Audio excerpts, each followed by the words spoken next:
There have been countless reports of alleged encounters with extraterrestrial beings over the years. Most involve a single witness describing a strange sighting that lasted only a few fleeting moments before disappearing again.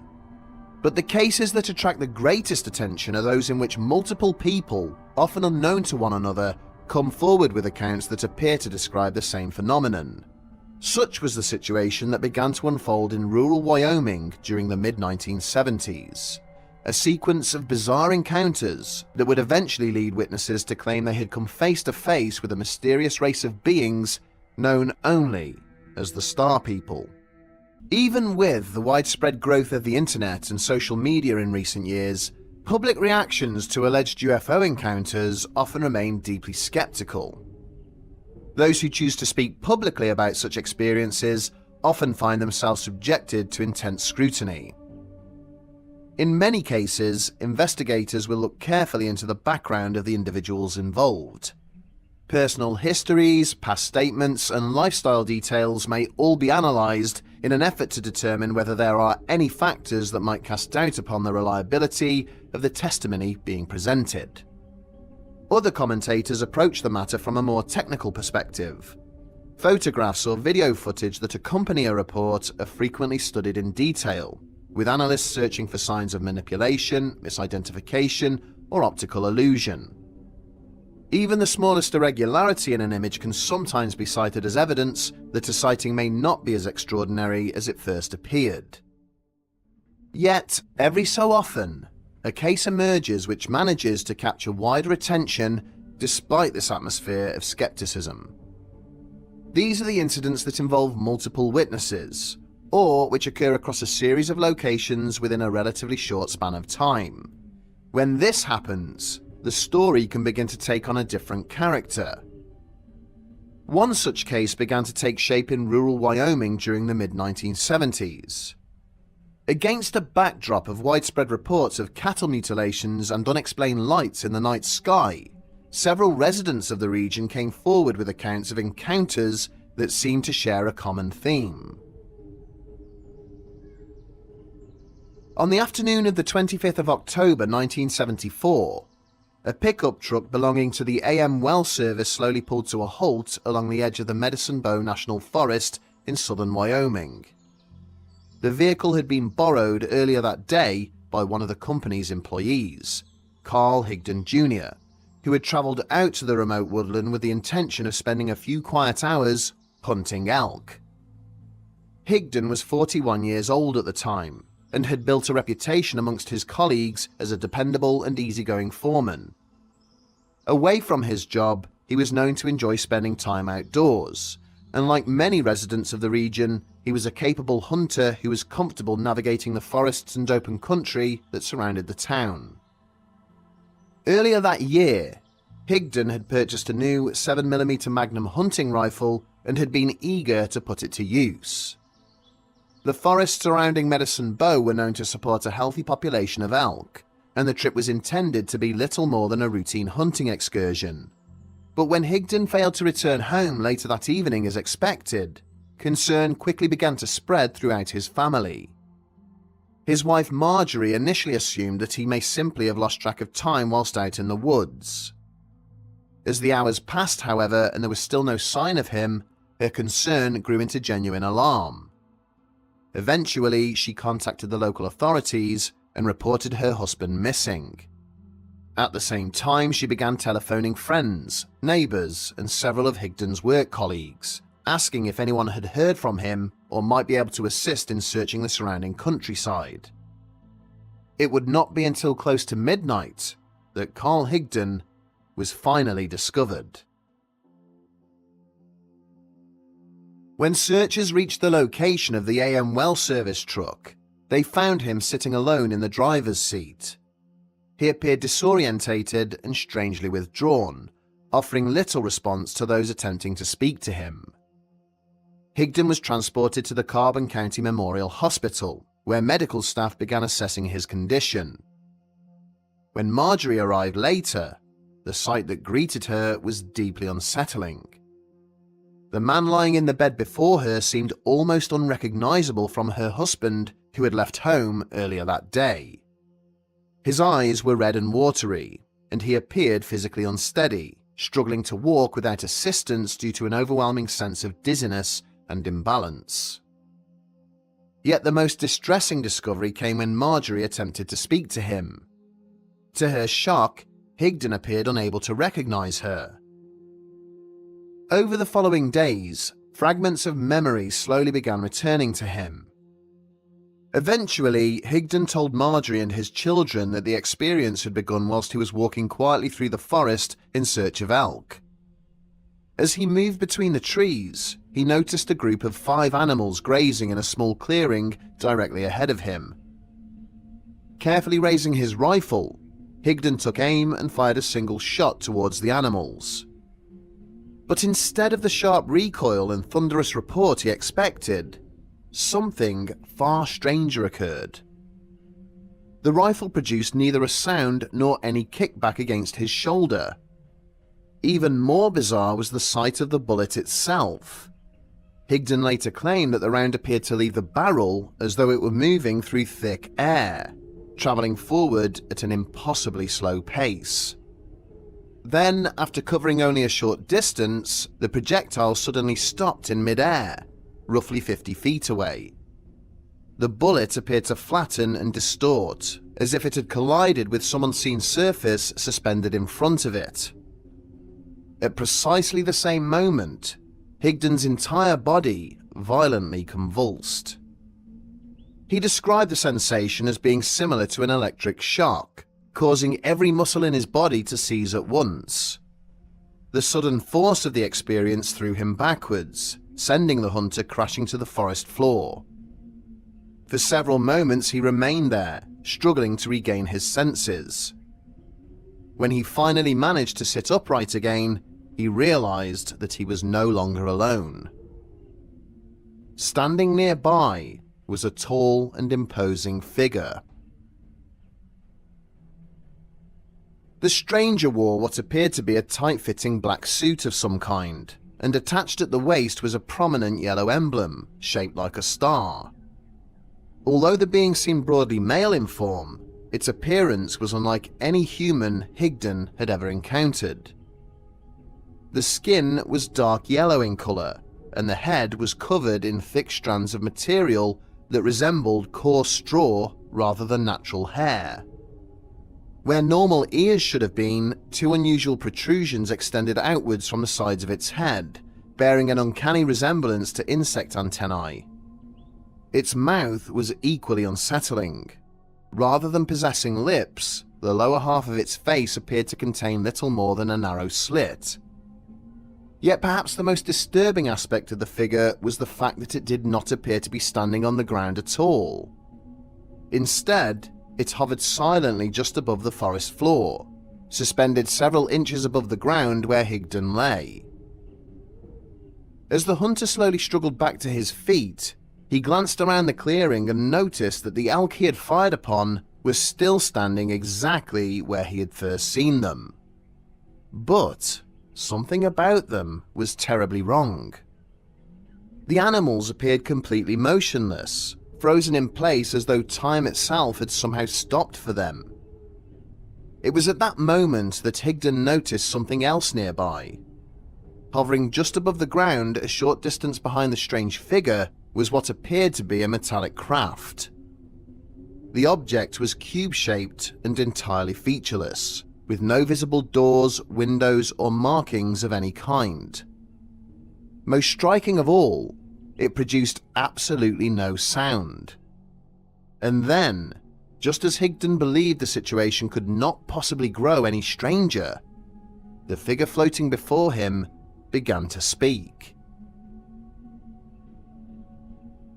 The being introduced itself to Higdon as Orzo-1, before calmly asking him how he was feeling.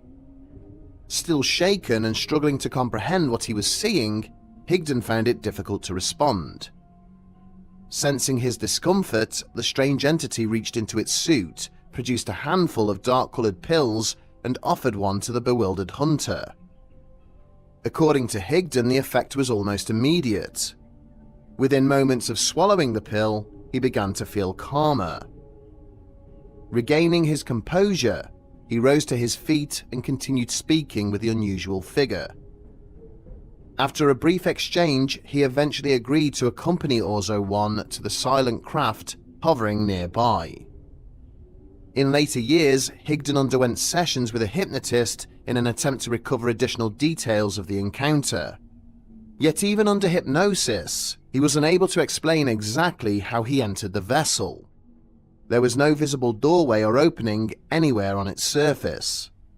One moment he recalled standing in the forest beside the cube-shaped object, studying it alongside its dark-suited occupant. The next, he found himself inside. What immediately struck Higdon was that the interior seemed impossibly large, the space within the craft far exceeding what its modest exterior dimensions suggested. He had little time to examine his surroundings, however, before the scene shifted once again. After the briefest of moments, he realized he was no longer inside the vessel at all. The forest had vanished, and in its place stretched a strange and unfamiliar landscape, dark and silent beneath an alien sky.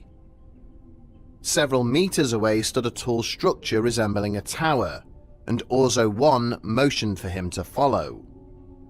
The two entered the building together, where Higdon discovered some kind of lift waiting inside. This lift carried them upwards through the structure. During the ascent, Orzo 1 explained that they had travelled an extraordinary distance, more than 160,000 light-years from Earth. At the top of the tower, Higdon was startled to see he was not alone. Standing within the chamber were several other humans who appeared just as confused and unsettled as he was. Amongst them were animals, including several elk and other forest creatures similar to those he had encountered earlier. There followed a brief and uneasy exchange between those gathered there. Then a loud and disembodied voice echoed through the chamber, informing Higdon that he was no longer required.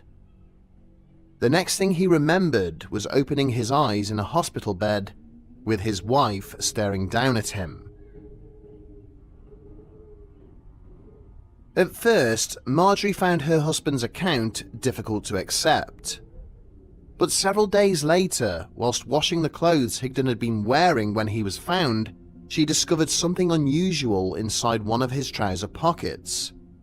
It appeared to be a bullet. More specifically, it was a perfectly flattened round. Marjorie's disbelief deepened further when she accompanied Carl to a follow-up medical examination. Doctors discovered that the kidney stones which had previously troubled him had disappeared. Even more puzzling was the fact that several old scars on his body, left behind from a past bout of tuberculosis, were also gone. Marjorie was not the only person left perplexed by the strange details surrounding the incident. Police officers who investigated the location where Higdon had been found also raised unusual questions in their report. The AM well service pickup truck was only a two-wheel drive vehicle, yet it had been discovered deep within a remote stretch of terrain that should have been extremely difficult to reach. The truck itself had become stuck in thick mud and required considerable effort to recover. Yet, investigators were unable to locate any tire tracks showing how it had reached that location, nor were there clear footprints in the surrounding area belonging either to Higdon or to anyone else. It was almost as though the vehicle had simply been placed there. In the period following the incident, Carl Higdon agreed to give newspaper interviews describing what he believed had happened to him in the Wyoming wilderness. The attention brought skepticism, mockery, and intrusive scrutiny, and Higdon soon decided he wanted no further part in the publicity surrounding the case. He returned to his job and attempted to resume ordinary life, only occasionally agreeing to speak with a researcher or undergo a polygraph test. Beyond that, he avoided interviews and made no effort to profit from the encounter. Just as importantly, he never made any changes to his story. The central details remained consistent, even as the years passed and public interest faded. Eventually, researchers began linking his account to another strange series of events involving Wyoming resident Pat McGuire. At around the same time that Higdon claimed to have been taken to a distant world, McGuire, a well-known rancher near Laramie, had been dealing with an unsettling problem on his own land.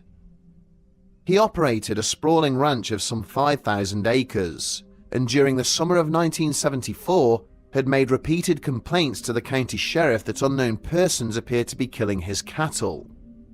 Several animals were found dead under disturbing circumstances, with features such as their ears and noses removed in a manner that seemed both deliberate and precise.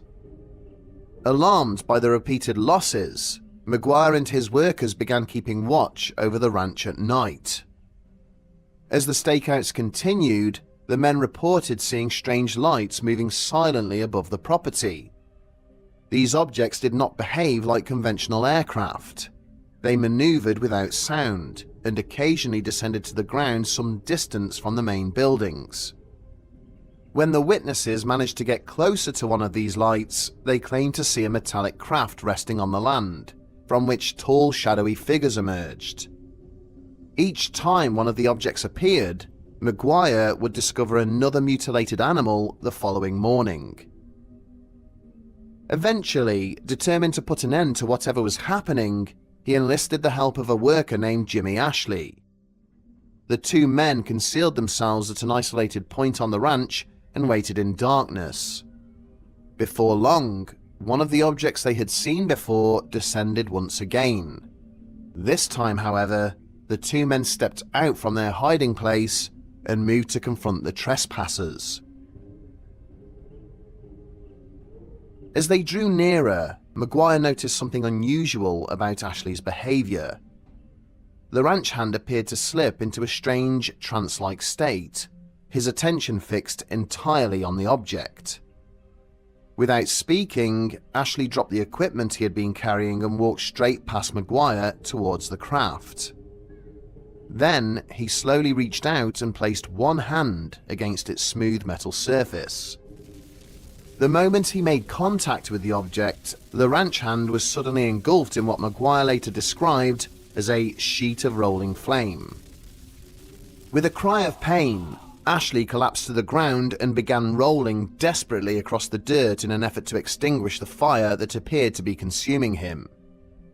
At the same moment, the craft shot upwards into the air, accelerating rapidly away into the dark sky. McGuire rushed to assist his employee, who was still crying out in pain. Yet, when he reached him, what he discovered was deeply unsettling. Despite the flames that had appeared to engulf him moments earlier, Ashley's clothing and skin were completely unmarked. In the days that followed, McGuire reported the incident to the police and explained that Ashley had never seemed quite the same afterwards. The ranch hand soon left his job and moved away from the area. Sometime later, McGuire agreed to undergo hypnosis in an attempt to recall what had taken place that night. McGuire now recalled that he had experienced multiple encounters with the occupants of the craft he had observed, whom he referred to as the Star People. Each of the beings was identical in appearance, standing well over 6 feet tall and heavily built, yet somehow moving in such a way that their feet never appeared to touch the ground. They possessed abnormally large eyes, but where their mouths and noses should have been, there were only shallow indentations, with no supporting features. Much like the being encountered by Higdon, the Star People were dressed in black bodysuits of some kind, each featuring a distinctive star-shaped buckle. In addition to taking tissue samples from his cattle, the Star People warned McGuire of a climate apocalypse that would wipe out much of humanity. They instructed him to dig wells all around his property and to stockpile as much water as possible, so that he and his children might endure the trials ahead. For years, McGuire's neighbors and fellow residents had insisted that the land on his ranch was unsuited to irrigation. They were therefore stunned when he went on to locate several underground water sources there, and produce working wells with ease. Unfortunately for Maguire, with each period of hypnosis, his ability to process the information emerging from those sessions appeared to weaken. He began warning others of the danger and claimed the Star People had instructed him to father as many children as possible, so that his lineage might survive the catastrophe. It came as little surprise when his wife finally chose to leave him, taking their children with her and leaving him alone on the ranch. In 1982, Pat Maguire decided to run as a candidate for state governor, but his stories of alien abduction brought only humiliation, failure, and financial ruin. He was not treated seriously by the wider community and was eventually forced to leave the ranch he had worked so hard to maintain. Shunned by family and friends, he ultimately died alone, surrounded by newspaper articles and notes about the Star People he claimed to have encountered. The two Wyoming accounts share similarities not only in what was described, but also in the effect the experiences appeared to have on the men involved. Neither Carl Higdon nor Pat Maguire had any known history of mental illness or substance abuse.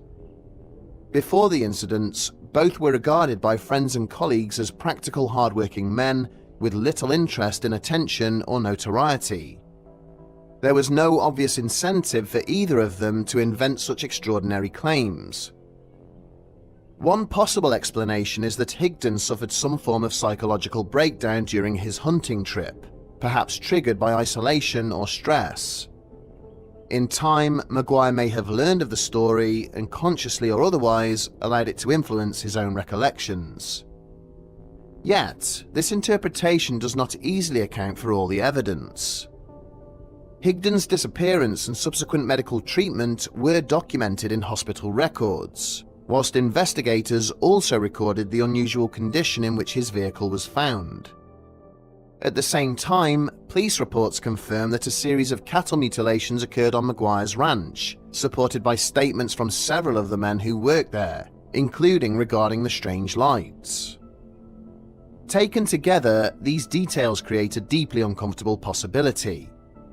If the accounts are even partially true, then something unexplained was taking place in that corner of Wyoming during the mid-1970s. And if something otherworldly really was visiting those remote ranchlands back then, the most unsettling question may not be why they came, but whether they ever truly left.